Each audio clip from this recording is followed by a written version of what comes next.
Hindi cinema Pushpa 2 actually ആൾക്കാർ കൂടുതലൊരു Hindi cinema എന്നുള്ളൊരു so എനിക്ക് സിനിമ ഇഷ്ടപ്പെട്ടിട്ടില്ല, ഇത് വർക്ക് ചെയ്യില്ല.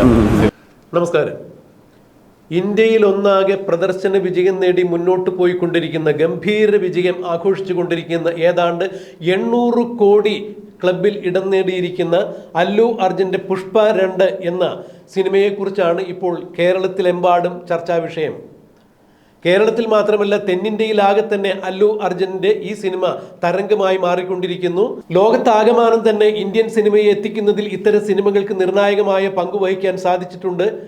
തമിഴ്നാട്ടിലും തെലുങ്കാനയിലും ഇപ്പോൾ കേരളത്തിലുമെല്ലാം ഗംഭീര വിജയമായി ഓടിക്കൊണ്ടിരിക്കുന്ന ഈ സിനിമയെക്കുറിച്ച് മലയാളത്തിലെ സൂപ്പർ സ്റ്റാറായ യൂത്ത് ഐക്കൺ എന്ന് പറഞ്ഞ പൃഥ്വിരാജ് ചില അഭിപ്രായ പ്രകടനങ്ങൾ നടത്തിയിരിക്കുന്നു. തെന്നിന്ത്യയിൽ ഒന്നാകെ, അതായത് തമിഴ്നാട്ടിലും തെലുങ്കാനയിലും കർണാടകയിലുമെല്ലാം ഈ സിനിമ സൂപ്പർ ഡ്യൂപ്പർ ഹിറ്റായി ഓടിക്കൊണ്ടിരിക്കുമ്പോൾ മലയാളത്തിൽ എന്നാൽ അവിടങ്ങളിലുള്ളതുപോലെ തമിഴ്നാട്ടിലേതുപോലെയോ തെലുങ്കാനയിലേതുപോലെയോ പുഷ്പ 2 അത്ര കണ്ടു വൻ വിജയമാണ് എന്ന് പറയാൻ സാധിക്കുന്നില്ല. മലയാളി പ്രേക്ഷകർ എന്തുകൊണ്ടാണ് പുഷ്പ 2 ഏറ്റെടുക്കാത്തത് എന്ന മാധ്യമപ്രവർത്തകരുടെ ചോദ്യത്തിനാണ് പൃഥ്വിരാജ് തൻ്റെതായ ശൈലിയിൽ മറുപടി പറഞ്ഞത്. നല്ല സിനിമകൾ എപ്പോഴും സ്വീകരിക്കപ്പെട്ടുകൊള്ളണം എന്നില്ല. ഒരുപക്ഷെ ഒരു സിനിമയുടെ കളക്ഷൻ ഗ്രോത്ത് നോക്കിയിട്ട് സിനിമ വിലയിരുത്താനും സാധിക്കില്ല. നല്ല സിനിമകൾ കളക്ട് ചെയ്യപ്പെട്ടുകൊള്ളണമെന്നില്ല. എന്നാൽ അത്ര കണ്ട് നിലവാരമില്ലാത്ത സിനിമകൾ നല്ല കളക്ഷൻ ഉണ്ടാക്കുന്നതും താൻ കണ്ടിട്ടുണ്ട്. അതായത് നല്ല നിലവാരമുള്ള സിനിമകൾ പരാജയപ്പെടുന്നതും തീരെ നിലവാരമില്ലാത്ത സിനിമകൾ വളരെ വൻ ഹിറ്റുകളായി മാറുന്നതും താൻ കണ്ടിട്ടുണ്ട്. പക്ഷേ അത് സിനിമയുടെ നിലവാരത്തെ വിലയിരുത്തുന്നതിൽ കളക്ഷനുമായി ബന്ധപ്പെടുത്തി ചിന്തിക്കേണ്ടതില്ല എന്ന് തന്നെയാണ് പൃഥ്വിരാജ് മാധ്യമങ്ങൾക്ക് മുന്നിൽ തുറന്നു പറഞ്ഞത്. തൻ്റെ പല സിനിമകൾക്കും ഇത്തരത്തിൽ ഒരു ദുര്യോഗം ഉണ്ടായിട്ടുണ്ട് എന്ന് കൂടി പൃഥ്വിരാജ് പറഞ്ഞു. താൻ വളരെ പ്രതീക്ഷയോടുകൂടി തിയേറ്ററിൽ കാത്തിരുന്ന പല സിനിമകളും 8 നിലയിൽ പൊട്ടി. എന്നാൽ മറ്റ് ചില സിനിമകൾ തൻ്റെ പ്രതീക്ഷയ്ക്ക് അപ്പുറത്തേക്ക് വിജയിച്ചു എന്ന് തന്നെ പൃഥ്വിരാജ് എടുത്തു പറയുകയുണ്ടായി. പുഷ്പ എന്നൊരു സിനിമ അവർ തയ്യാറാക്കിയിരിക്കുന്നത് ഒരു ഹിന്ദി സിനിമയുടെ മോഡലിലാണ്.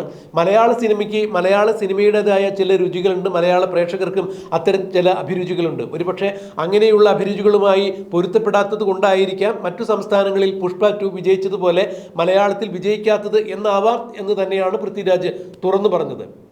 മലയാളത്തിലെയും തെലുങ്കിലെയും കന്നഡയിലെയും എല്ലാം സിനിമാ സംസ്കാരത്തിന് വളരെ വ്യത്യാസമുണ്ട്. ആദ്യകാലത്ത് സിനിമകൾ ഉണ്ടായ സമയത്ത്, അതായത് തെലുങ്കിലെയും കന്നഡയിലെയും തമിഴിലെയും എല്ലാം ആദ്യ ചലച്ചിത്രം തന്നെ പുരാണ കഥകളെ ആസ്പദമാക്കിയുള്ള സിനിമകളായിരുന്നു. പക്ഷേ മലയാളത്തിൽ ഇറങ്ങിയ ആദ്യ സിനിമ വിഗതകുമാരൻ സാമൂഹ്യ പ്രസക്തിയുള്ള ഒരു സിനിമയായിരുന്നു. ഇതാണ് മലയാളികളുടെയും മറ്റു സംസ്ഥാനത്തിലെ സിനിമ ആസ്വാദകരുടെയും പ്രേക്ഷകരുടെയും ഒരു രുചി വ്യത്യാസം എന്നത്. അതായത് മറ്റു പല സംസ്ഥാനങ്ങളിലും ഇല്ലാത്ത ചില പരീക്ഷണങ്ങൾ കാണിക്കുവാൻ വേണ്ടി മലയാളി എപ്പോഴും മുന്നിട്ടിറങ്ങിയിട്ടുണ്ട്. ഒരുപക്ഷെ അത്തരത്തിൽ എന്തെങ്കിലും ആയിരിക്കാം പുഷ്പ 2വിനെ സംബന്ധിച്ചിടത്തോളം മലയാളത്തിൽ ഉണ്ടായിരിക്കുന്നത്. എന്തായാലും പുഷ്പ വലിയ വിജയം നേടുന്ന സിനിമ തന്നെയാണ്. ആ സിനിമ നല്ല രീതിയിൽ തന്നെ ചിത്രീകരിച്ചിട്ടുണ്ട് എന്ന് തന്നെയാണ് പൃഥ്വിരാജ് പറഞ്ഞു നിർത്തിയത്. അല്ലു അർജുൻ എന്ന സൂപ്പർ സ്റ്റാറിന്റെ പുഷ്പ 2 എന്ന സിനിമയെക്കുറിച്ച് പൃഥ്വിരാജ് മാധ്യമങ്ങൾക്ക് മുന്നിൽ നടത്തിയ പ്രതികരണത്തിന്റെ പ്രസക്ത ഭാഗങ്ങൾ നമുക്കൊന്ന് കേൾക്കാം. ഹിന്ദി സിനിമ പുഷ്പ 2 ആക്ച്വലി ആൾക്കാർ കൂടുതലൊരു ഹിന്ദി സിനിമ എന്നുള്ളൊരു സോ എനിക്ക് സിനിമ ഇഷ്ടപ്പെട്ടിട്ടില്ല, ഇത് വർക്ക് ചെയ്യില്ല.